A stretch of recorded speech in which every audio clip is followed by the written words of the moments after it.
성경 말씀 읽는 거하고는 차원이 다른 거예요. 그 봉사자의 독서하는 봉사자의 그 목소리를 통해서 또 그 사제의 목소리를 통해서 그 하느님의 말씀이 지금 여러분에게 전해지고 있는 겁니다.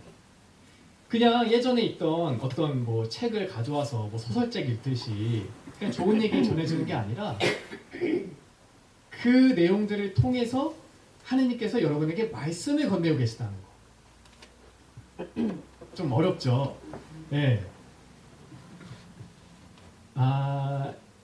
차차 계속 말씀드릴게요. 이 활자가 있죠. 뭐 어떻게 설명하기 참 어려운데, 그러니까 하느님께서 여러분에게 그 직접 말씀을 건네시는 거다라는 말씀을 드리고 싶은 거예요. 우리가 이게 활자들이 있지만 그게 우리가 눈으로 보고 목소리로 선포가 되죠. 그럼 그게 이제 소리로 우리 귀에 들어옵니다. 근데 그 과정 속에서 성령의 작용을 통해서 그게 모두가 똑같은 내용을 듣지만 다르게 들리는 거예요. 다르게 듣는 거죠. 그러니까 그 사람이 꼭 필요한 말씀이 성령의 작용을 통해서 가는 거예요. 만약에 뭐 성령 뭐 그런 거 없이 그냥 대충 뭐 듣는다 그러면 그냥 뭐 뻔한 내용이겠죠. 저번에 들었던 내용 뭐 또 똑같은 내용. 하지만 그 안에서 성령께서 작용하시면 그 똑같은 활자라도 다르게 나에게 들어온다는 거죠. 저 사람이 다르게 듣고 그 사람이 다르게 듣고 사람마다 꼭 필요한 말씀을 하느님께서는 그 독서와 복음을 통해서 전해주신다는 겁니다. 이게 참 신비한 거예요. 얼추 좀 이제 이해를 좀 하셨을 것 같아요. 그래서 뭐 다른 생각하거나 잡담하지 않고 집중해서 듣는 거는 당연한 거지만 제가 좀 강조하고 싶은 거는 매일 미사 보지 않고 듣는 거. 우리가 눈으로 보는 거랑 눈으로 이렇게 따라가면서 보는 거랑 듣는 거랑은 달라요. 뭐 쉽게 얘기해서 누가 나한테 그냥 이거 뭐 사랑해 라고 써있는 글을 그냥 봤어요. 눈으로 딱 봤어요. 뭐 별것도 아닌 것 같아요. 근데 누군가가 내가 정말 사랑하는 누군가가 예를 들어서 자녀라고 합시다. 내가 사랑하는 자녀가 어느 날 와서 정말 그 온 마음을 진심을 담아서 나한테 사랑해 라고 얘기를 했어요. 그러면 내가 눈으로 보는 그 사랑해라는 글자와 내가 그 아이의 마음이 담겨져서 듣는 사랑해라는 말은 다른 거거든요. 그것처럼 똑같은 활자가 들리지만 선포되지만 그게 성령의 작용을 통해서 각 사람에게 필요한 말씀, 하느님께서 그 사람에게 주시고자 하는 말씀이 그 안에 떨어진다는 겁니다. 들리게 된다는 겁니다. 그러니까 생각해 보세요. 매일 미사 보고 있는 게 좀 이상하지 않아요? 자, 앞에서 누가 얘기하고 있는데 그 사람이 얘기할 걸 미리 내가 어떻게 가져와가지고 대본을 가져와서 이걸 이렇게 보고 있어요. 그럼 이상한 거예요. 앞에서 누가 나한테 사랑한다 라고 얘기하는데 사랑해 라고 써있는 이 글자를 내가 보고 있어요. 그거 이상한 거예요. 뭐 더 쉬운 예로 앞에서 누가 예를 들어서 뭐 연극을 하고 있다 칩시다.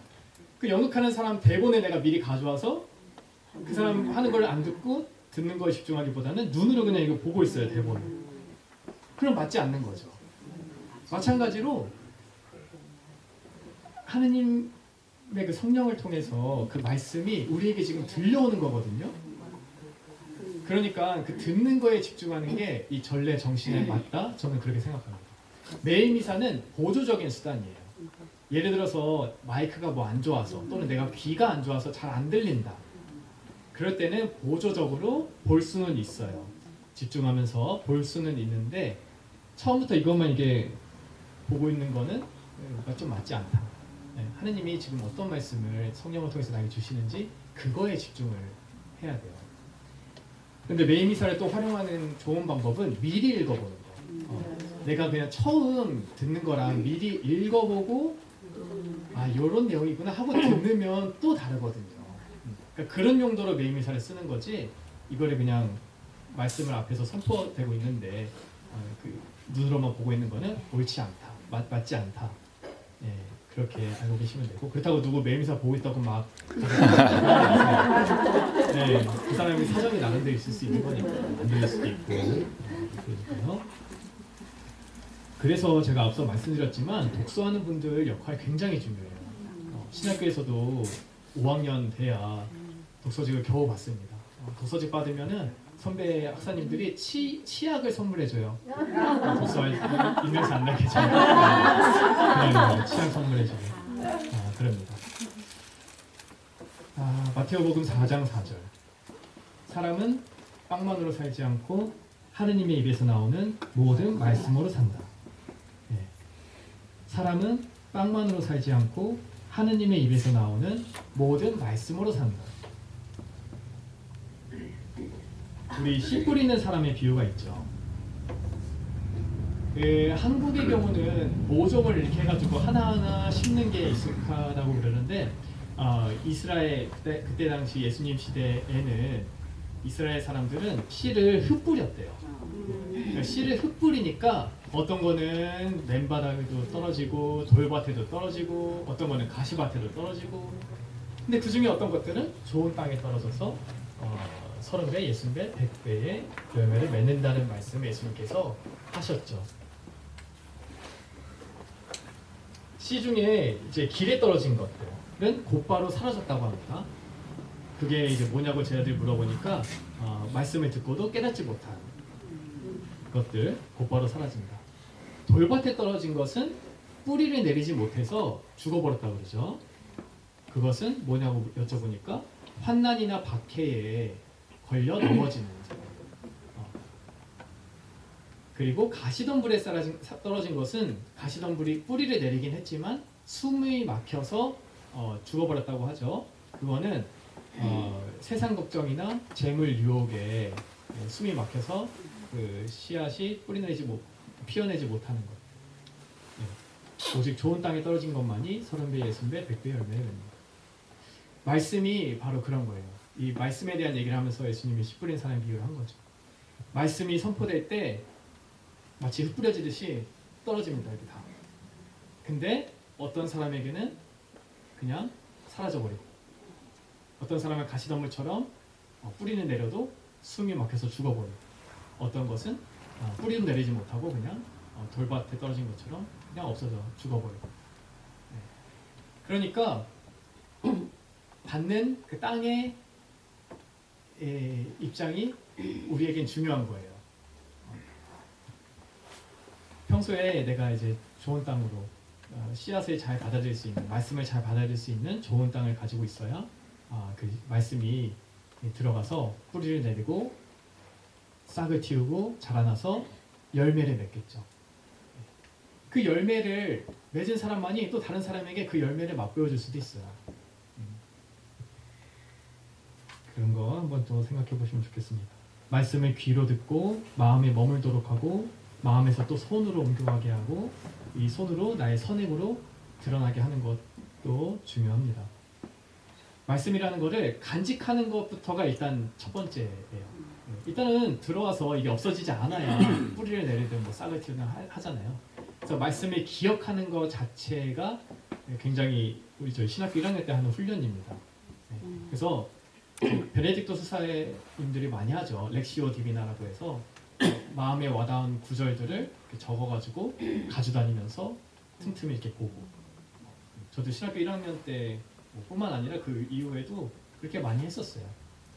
그러면은 점점 그 말씀이 잊혀지지 않고 남아있으면서 뿌리 내리고 싹을 틔우고 정말 나중에는 열매를 맺게 되는 그런 체험들을 합니다. 그리고 말씀들을 내가 간직하고 있으면 적재적소에 그 말씀들이 떠올라요. 마치 하나님이 그때 나에게 이 말씀을 통해서 나에게 어떤 메시지를 주시려는 것처럼 그런 것도 우리 신앙 체험 중에 또 하나죠. 말씀을 간직하는 것도 중요하겠습니다. 일독서 말씀은 보통 구약 성경의 내용입니다. 그날 미사 주제에 따라서 긴밀하게 연결되는데 복음하고도 긴밀하게 연결되고요. 일독서 말씀을 이제 듣고 나면 우리가 주님의 말씀입니다 하죠. 이게 그냥 뭐 좋은 얘기 해주는 게 아니라 다른 누군가의 얘기가 아니라 지금 그 자리에서 성령을 통해서 우리에게 하느님의 말씀으로 들어오기 때문에 주님의 말씀입니다 라고 하는 거예요. 그러니까 우리는 하느님께서 우리에게 말씀을 주셨으니까 뭐라고 해요? 하느님 감사합니다 라고 하죠. 네. 자, 그 하느님의 말씀을 들었으니까 우리는 또 응답을 드려야죠. 그게 화답송입니다. 네. 하느님이 말씀을 우리에게 하시고 우리는 또 거기에 대해서 화답을 합니다. 화답송도 일독서의 내용과 긴밀하게 연결된 시편, 주로 시편에서 가져온 것이고 노래로 하는 게 좋겠지만 뭐 그렇지 않다면 낭송으로 할 수도 있겠죠. 하느님이 말씀하시고 우리가 또 응답하고 서로 이야기를 하는 거예요. 자, 그리고 나서 이독서까지 하고 복음한 호성 알렐루야 하면 그때는 복음을 듣기 위해서 우리가 일어납니다. 독서 말씀도 중요하지만 복음 말씀은 예수님에 관한 그 말씀들 또 예수님께서 직접 하신 말씀들이 있는 복음 말씀은 특별히 중요한 위치를 차지하기 때문에 우리가 더 집중해서 듣는다는 의미로 일어서서 듣습니다. 그리고 복음 말씀은 성직자만 복음 선포를 할 수 있게 되어 있어요. 그거는 왜 그러냐 하면 복음을 예전에는 뭐 책이나 이런 게 없었을 때 아주 오래전에 이제 배운 사람만 책을 읽을 수도 있었고 그거를 왜곡되지 않고 교회의 가르침에 따라서 잘 전할 수 있게 하기 위해서 부제, 사제 또 주교 이 성직자들에게만 복음을 선포할 수 있는 권한을 준 것이죠. 네, 그렇게 되어 있고 신부님들도 복음을 읽기 전에 기도를 합니다. 보통 이렇게 자리에 앉아있다가 할렐루야 하고 일어서면 신부님이 제대 쪽에 가서 이렇게 허리를 숙이시는 모습을 보실 수 있을 거예요. 요거를 많은 분들이 그냥 인사하고 이렇게 가시는 것처럼 생각하시는데 인사가 아니라 이렇게 허리를 숙이고 기도를 하는 거예요. 여기 보면 부제가 없으면 사제가 제대에서 허리를 굽히고 속으로 기도한다 라고 되어 있죠. 그래서 복음 선포할 때에 예수 그리스도께서 그 사제를 통해서 직접 여러분에게 말씀을 건네시는 거라는 거예요. 그러니까 굉장히 중요하죠. 예수님이 지금 나에게 말씀을 하고 계신데 그거를 집중해서 뭐라도 하나라도 들으려고 해야 되겠죠. 네, 그런 거를 잘 생각하고 들으시면 되겠어요. 만약에 주교님이 계시면 어떻게 될까요? 네, 주교님이 만약에 미사를 주례한다. 그러면 신부님이 주교님한테 가서 또 축복을 받습니다. 네, 그렇게 되어 있어요. 네, 주교님에게 축복을 받고 신부님도 복음을 읽도록 되어 있습니다. 복음 읽을 때 또 주님께서 여러분과 함께하고 또한 사제의 영과 함께 누가 전한 거룩한 복음입니다 하면서 복음서에 십자 표시를 그어요. 그리고 나면 신자분들이 응답하면서 주님 영광 받으소서라고 이마와 입술과 가슴에 작은 십자가를 긋습니다. 이거는 복음 말씀을 우리가 머릿속으로 잘 생각하고 입으로 선포하고 마음속에 잘 새긴다 라는 의미로 생각하시면 되겠습니다. 이거는 좀 그냥 세세한 부분이지만 이 반대로 하는 분들도 계세요. 위에서 아래로 그리고 왼쪽에서 오른쪽으로. 우리 성호경 긋는 거랑 똑같이 위에서 아래로 왼쪽에서 오른쪽으로 하는 게 맞습니다. 가끔 보면 이렇게 거꾸로 하시는 분들 계시는데 네, 위에서 아래로 왼쪽에서 오른쪽으로. 네, 이때 사제의 입을 통해 예수님께서 우리에게 직접 말씀을 건네신다. 이거는 제가 하는 말이 아니라 그 교회 문헌에 있는 말이에요. 말씀하시는 분은 예수 그리스도이시다. 네. 살아있는 말씀이 내 마음으로 들어갈 수 있도록 집중해서 들어야 되겠습니다. 강론 때도 독서와 복음 말씀을 우리 실생활에 적용해서 신부님이 이렇게 풀이해서 말씀해 주시는데 독서, 복음 말씀뿐만 아니라 강론 때 사제의 그 강론 내용을 통해서도 하나님께서 우리에게 말씀을 전달해 주시기도 해요. 사람마다 뭐 다르겠죠. 어떤 사람은 복음에서 느끼고 어떤 사람은 강론에서 또 그런 걸 느끼고 할 수 있습니다.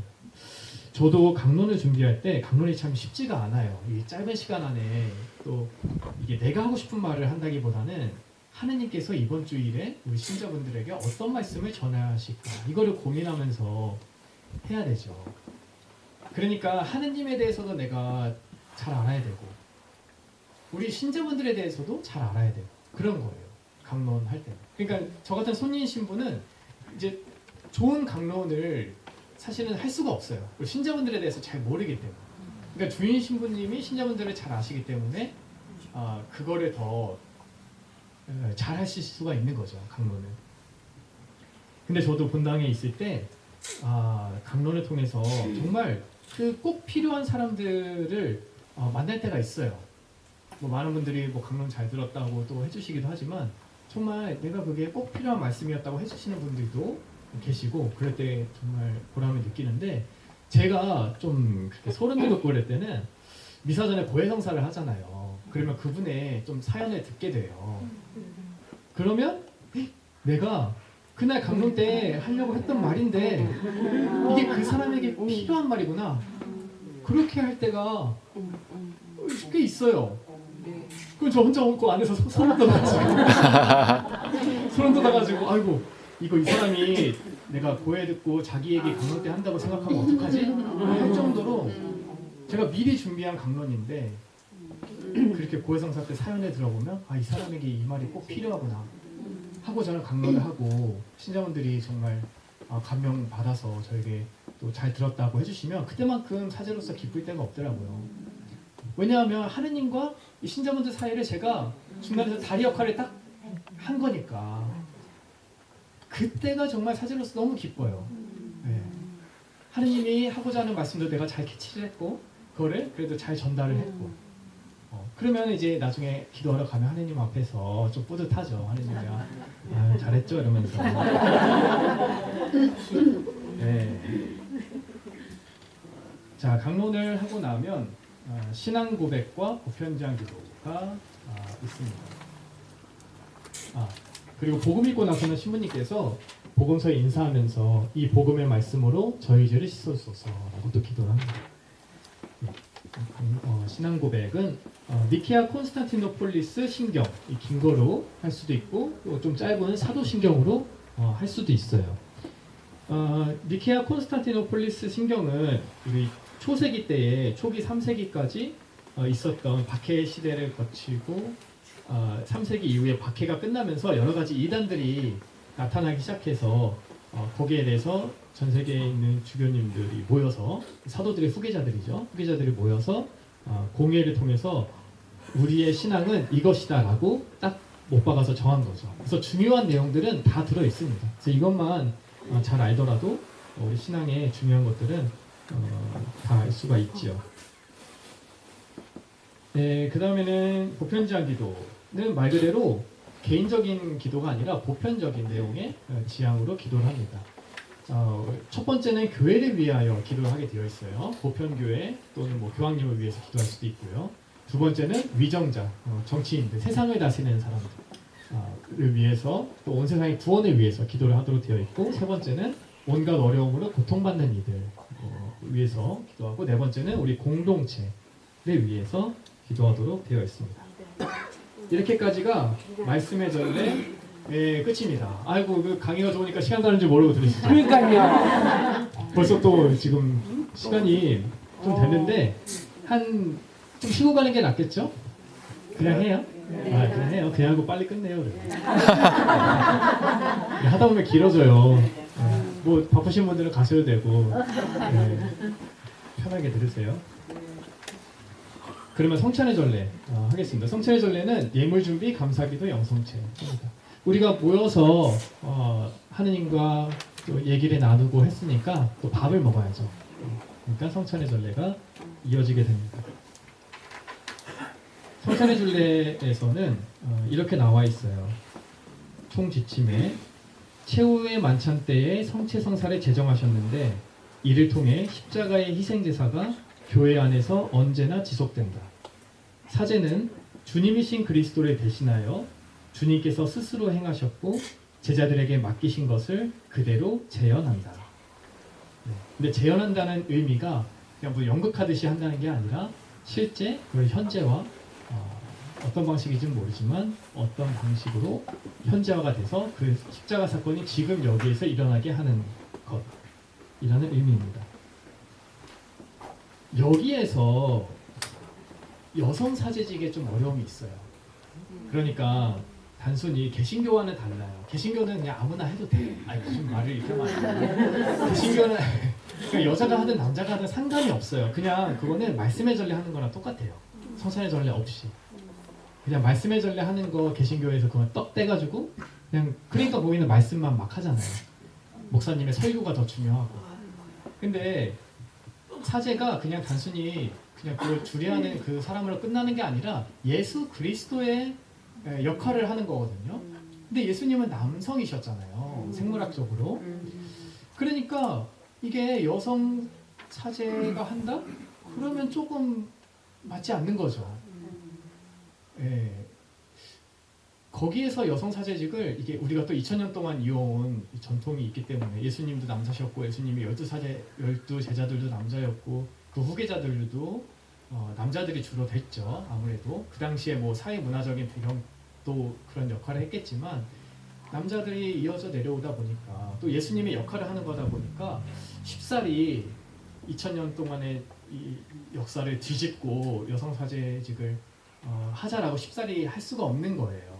그래서 네, 좀 그런 어려움들이 있다는 것도 알고 계시면 좋겠습니다. 성찬의 전례 처음 시작하면 제대와 예물 준비가 있어요. 제구에 대해서 뭐 간단하게만 얘기할게요. 성작 이제 예수님 그 성혈을 담는 술 작자를 써서 성작이라고 합니다.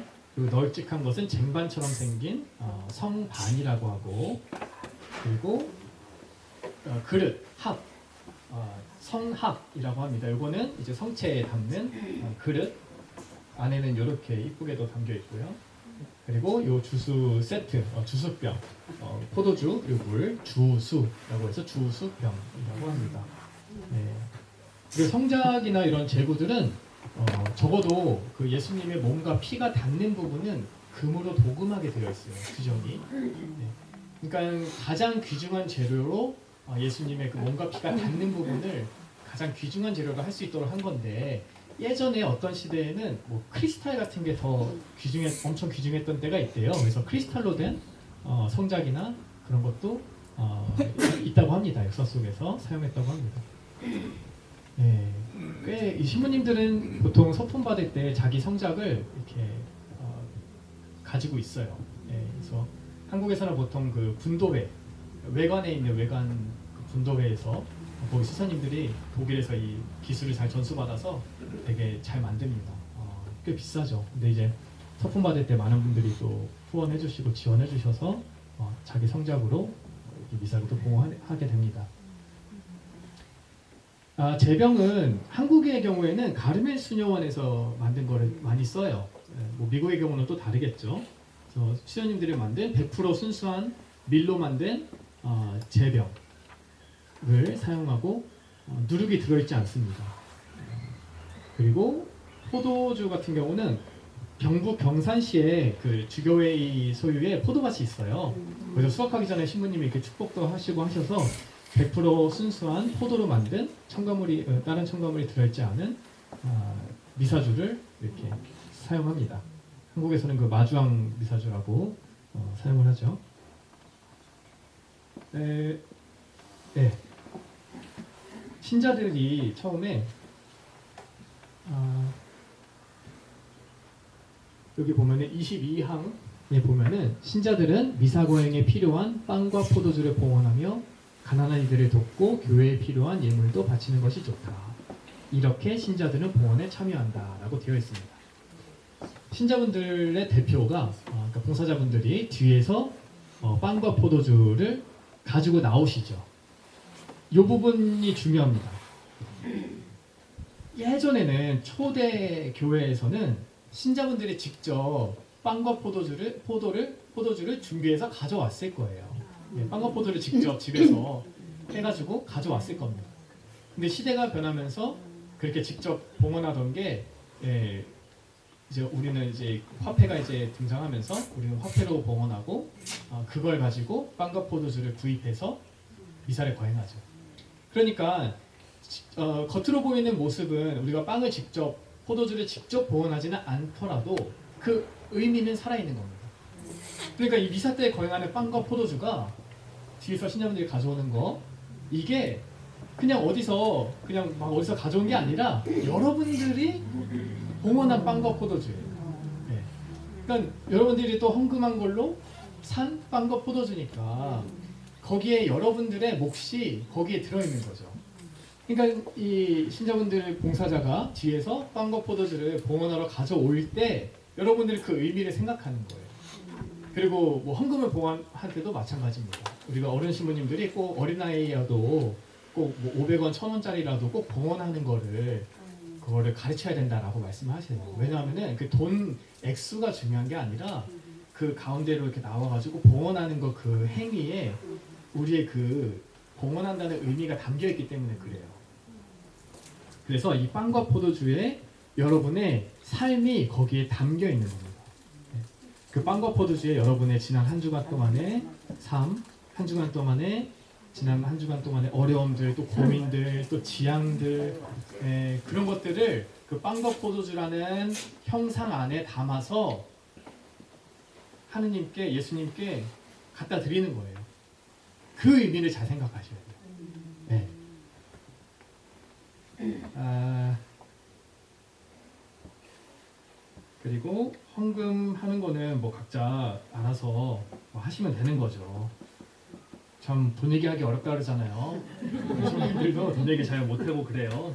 근데 뭐 어디 뭐 교회가 저는 뭐 망하진 않겠지 싶어요. 역사 속에서 배에 골마서 죽은 신부님들은 없대요. 걱정 없이 살아요 저는. 뭐 설마 뭐 하나님께서 당신의 교회를 망하게 냅두시려나 그러지는 않을 거라서 생각합니다. 근데 뭐 11조라는 기준이 있기도 하고 10분의 1. 근데 한국에서는 교무금 낼 때 뭐 30분의 1, 한 달에 이제 하루 정도는 하나님께 봉헌하자는 의미로 30분의 1 정도 뭐 얘기하고 하는데 그거는 뭐 본인 알아서 그냥 하면 되는 거죠. 예. 이 얘기를 제가 좀 드리고 싶어요. 거룩한 미사라는 책이 있는데 카타리나 리바스라는 볼리비아에 있는 평신도 선교사예요.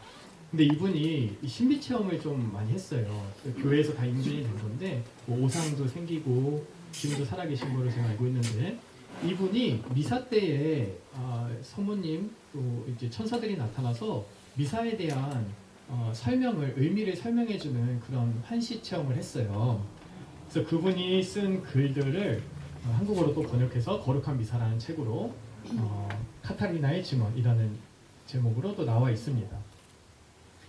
이분이 뭐 그렇게 배움이 깊지 않은 분인데 아주 똑똑하고 그 교육을 잘 받는 사람만 쓸 수 있는 문체로 순식간에 글을 써냈다고 그래요. 책을 이렇게 썼다고 그래요.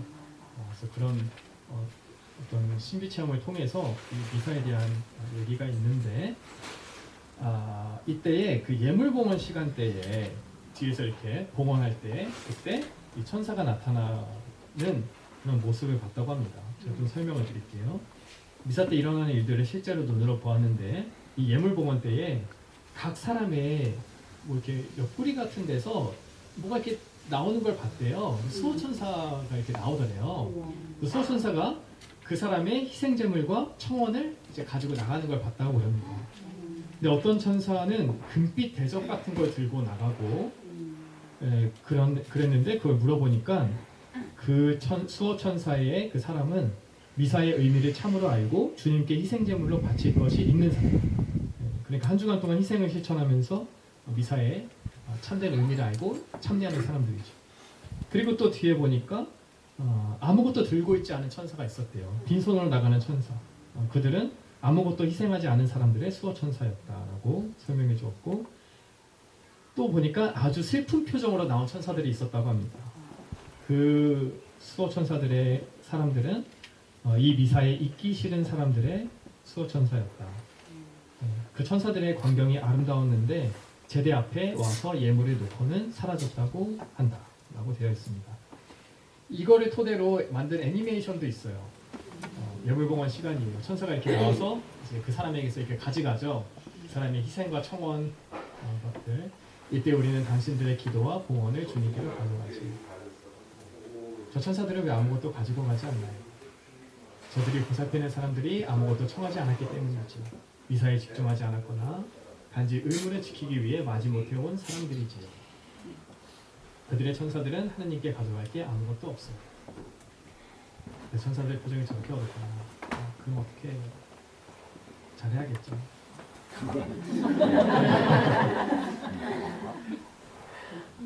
여러분들에게 각자에게 수호천사 있다는 거 믿으세요? 수호천사 찾아보면 그런 체험들도 굉장히 많이 있어요. 우리가 잘 몰라서 그렇지.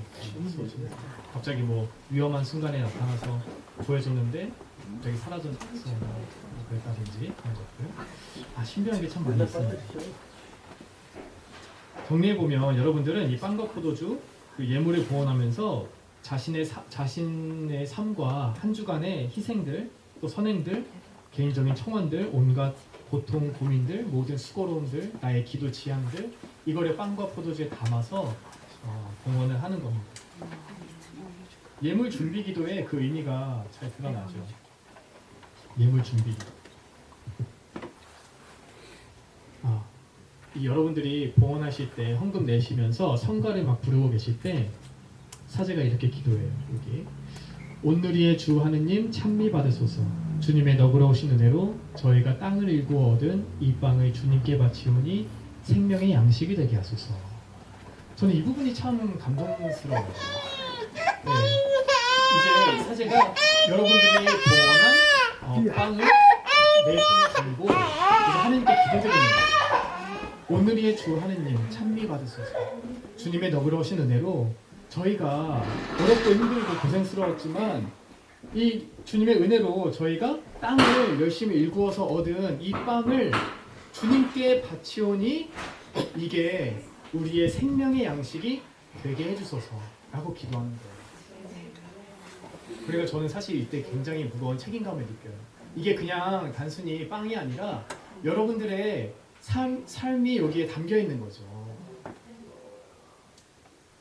그리고 나면 또 이제 포도주 성작에다가 포도주를 붓고 그 다음에 저기 보시면 부제나 사제는 성작에 포도주를 붓고 물을 조금 따르면서 속으로 기도한다라고 되어 있습니다.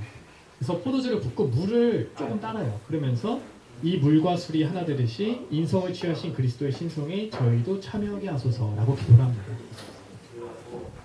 포도주에 물을 섞는 것은 예수님 시대 때부터 있었던 그 풍습이라 그래요. 저도 이렇게 찾아보니까 지금은 우리가 포도주를 그냥 막 먹지만 예전에는 포도주를 막 마시면은 약간 이상하게 생각했대요. 포도주를 그냥 막 먹지 않고 포도주에 물을 좀 타서 먹었대요. 네, 그때 당시에는 물이 정수가 깨끗하게 안 되니까 물 대신 포도주를 마셨다고도 하죠. 그래서 포도주에 물을 섞음으로써 뭐 풍미도 더 살아나게 하고 도수도 좀 낮추고 하는 그런 의미가 있어서 예수님도 최후의 만찬 때 포도주에 물을 섞었을 것이다 라고 이제 얘기를 하죠. 근데 여기에 의미가 더해져서 포도주는 예수님의 신성을 상징하고 물은 우리의 인성을 상징합니다.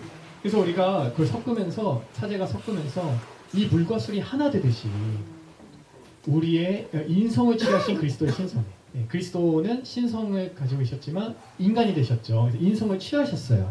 그것처럼 인성만 있는 우리가 예수님의 신성에 참여할 수 있게 해달라라는 겁니다. 그거를 기도하면서 부으면 참 느낌이 묘해요. 포도주에 물을 떨어뜨리면 그게 아지랑이처럼 여기서 막 섞이다가 결국은 구분할 수 없을 정도로 하나가 돼요. 그 의미가 그 미사의 의미가 거기 담겨 있는 거죠. 포도주 같이 달콤한 예수님의 그 신성에 그냥 물처럼 밍밍한 우리의 인성이 거기 섞여 들어가서 결국에는 분리할 수 없게 하나가 된다. 거기에도 미사의 의미가 있죠. 혹시 뭐 생각나는 성경의 복음의 장면 있으세요? 첫 기적. 카나의 혼인잔치. 포도주가 다 떨어졌어요. 잔치를 벌이고 있는데 포도주가 다 떨어졌어요. 달콤하고 향기로운 포도주가 다 떨어졌는데 예수님께 가서 예수님께 물어보니까 예수님이 물을 채우라 그랬어요. 물을 채워서 우리는 어떻게 이렇게 되는지 모르겠는데 물이 나중에 따를 때 보니까 포도주가 됐어요. 그거 비슷한 거예요. 저는 그 장면이 떠오르더라고요. 우리의 삶이 그냥 물처럼 밍밍하고 별거 없고 그냥 평범할지라도 그게 예수님께 봉헌되니까 마치 사람을 취하게 하고 향기롭고 달콤한 그런 포도주 같은 것으로 변화하는 거죠. 그런 게 미사 때 계속 일어나는 거예요. 우리는 속된 것을 바치지만 그게 점점 변화되어 갑니다. 거룩한 것으로. 이거는 뒷부분에서 제가 또 말씀드릴게요. 그리고 나서 성작을 들고 또 기도합니다. 온누리의 주 하느님 찬미 받으소서. 주님의 너그러우신 은혜로 저희가 포도를 갖고 얻은 이 술을 주님께 바치오니 구원의 음료가 되게 하소서. 참 감동스러워요. 여러분들이 고생해서 번 돈으로 산 거. 정확히 말하면 그렇지만 여러분들의 삶이 또 어려움들이 다 여기 담겨 있는데 제가 그걸 들고 이거를 우리의 생명의 양식이 되게 해달라. 우리의 구원의 음료가 되게 해달라. 하나님께 청합니다. 굉장히 사제로서 뭐 보람도 있지만 또 무게도 느껴요.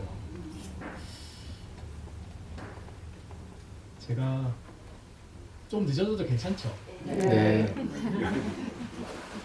제가 미사 때 또 체험한 게 있어요. 이런 의미를 알고 미사를 하니까 이거는 좀 뒷부분에서 말씀드릴게요. 네. 뒷부분에서 나와야 되는 얘기죠. 어쨌든 이렇게 하고 나면 이제 하나님 길이 찬미 받아서 여러분은 이제 봉헌하면서 성가가 불리고 있는 상태입니다. 사제가 이렇게 기도하고 또 허리를 굽히고 속으로 기도해요. 주 하나님 신시오 니친 저를 부어보시오. 오늘 저희가 바치는 제사를 너그러이 받아들이소서. 그리고 나서 분향이 있으면 분향을 합니다. 이때도 분향할 때 사제가 향을 받아들고 일단 예물에다가 봉헌을 해요. 빵과 포도주에 봉헌하고 그 다음에 복사에게 주면 복사가 사제에게 봉헌합니다. 지금 이 예물이 봉헌되고 사제도 지금 축복받고 봉헌이 돼요. 그 다음에 어디로 가요? 복사가? 신자들에게 가서 신자들에게 또 봉헌합니다. 그러니까 예물이 봉헌되고 사제가 봉헌되고 여러분들이 또 봉헌되는 거예요. 그러니까 여러분들이 보편 사제직으로서 미사에 능동적으로 참여하고 있는 거죠. 이렇게 분향을 하고 나면 사제가 이제 손을 씻으면서 기도합니다. 주님 제 허물을 말끔히 씻으시고 제 잘못을 깨끗이 없애주소서. 선배 신부님께서 이때도 믿는 마음으로 행하면 나의 사제 개인의 인간적인 부족함과 그런 잘못들까지 깨끗하게 씻어진다고 그때 말씀해 주셨어요. 그래서 이렇게 손을 씻고 나서 교우분들을 보고 이제 팔을 벌리면서 이렇게 말합니다. 형제 여러분, 우리가 바치는 이 제사를 전능하신 하느님 아버지께서 기꺼이 받아주시도록 기도합시다. 라고 기도를 합니다. 이 부분에서 한국말에는 우리가 바치는 이 제사라고 되어 있어요. 우리라고 있어서 좀 와닿지 않을 수도 있는데 영어나 라틴어에서 보면은 나의 희생과 당신의 희생이라고 되어 있어요.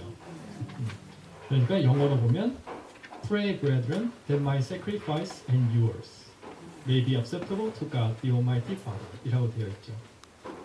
그러니까 나의 이 희생제사와 여러분들의 희생제사가 하느님께 받아들여질 수 있도록 기도합시다 라는 의미가 있는 거예요. 그러니까 이 제사는, 이 미사 제사는 그냥 사제 혼자서 하는 게 아니라 여러분들이 거기서 각각 사제로서 참여하고 계시다는 의미를 떠올리시면 되겠습니다. 제대 위에 예물이 다 차려지고 예물 기도 바치게 됩니다. 예물 기도 바치고 그 다음에 감사 기도가 이어져요. 미사 거행 전체의 중심이면서 정점이 감사 기도가 시작됩니다. 이 기도는 감사와 축성의 기도입니다. 예전에는 성찬례를 감사제라고 불렀대요. 그러니까 이 성찬례의 기본 정신은 감사입니다. 감사. 그래서 보면은 이제 제가 감사기도 제 2양식으로 얘기할 텐데 이 전체를 이제 감사기도라고 그러고 이 부분에 감사송이라고 그래요. 그래서 주님께서 여러분과 함께 또한 사제의 영과 함께 마음을 드높이 주님께 올립니다. 우리 주 하나님께 감사합시다. 마땅하고 옳은 일입니다. 그 다음 나오는 말이 어떤 부분, 어떤 감사송이든 다 감사로 시작합니다. 거룩하신 아버지 그리스도를 통하여 언제나 어디서나 아버지께 감사합니다. 참으로 마땅하고 옳은 일이면서도 저희 도리고 심지어 구원의 길이옵니다 라고 그러죠. 감사가 이 성찬의 미사의 기본 정신인 거예요. 중심 정신, 감사. 네, 그렇게 감사송을 하고 나면 이제 거룩하시도다 거룩하시도다 거룩하시도다가 이어집니다. 이거는 또 어디서 왔을까요? 거룩하시도다. 네. 이것도 성경에 보면 천사들이 이제 말하는 거. 이사야서 6장 3절. 그들은 서로 주고받으며 외쳤다. 거룩하시다 거룩하시다 거룩하시다. 만군의 주님 온 땅에 그분의 영광이 가득하다. 그리고 묵시록에 보면 4장 8절에 내 생물들이 밤낮 쉬지 않고 외치고 있었습니다. 거룩하시다 거룩하시다 거룩하시다. 전능하신 주 하느님 전에도 계셨고 지금도 계시며 또 앞으로 오실 분. 거기에서 이 기도문이 온 거예요. 이 세 번 외치는 거는 확정한다는 의미가 있습니다. 확실하다는 의미가 있어요. 한 번 얘기하면 뭐 잘못 들었겠지 할 수도 있고, 두 번 얘기해도 아닐 수도 있지. 하지만 세 번 하면은 그거는 확실한 거예요. 우리가 한 발로 있으면 어떤 거든 쓰러집니다. 두 발로 있어도 쓰러져요. 적어도 세 발은 있어야 실수가 있어요. 그러니까 3이라는 숫자가 완전이라는 의미를 가지고 있어요. 삼위일체도 그런 의미에서 또 3이라는 숫자가 완전이라는 의미가 있고요. 그리고 3이라는 숫자와 이 완전수, 도형도 도형이 되려면 적어도 세 각이 있어야 되잖아요. 삼각형.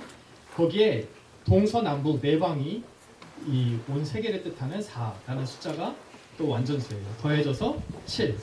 이거를 럭키 세븐이라고 하죠. 그리고 두 개를 곱하면 4, 3, 12. 12사도, 12지파. 이런 의미가 있습니다. 또 구약의 12지파와 신약의 12제자들을 곱하면 144예요. 거기에 많다는 의미에 1000이 더해져서 14만 4천명. 요한복음에 나오는 구원받는 사람들의 숫자죠.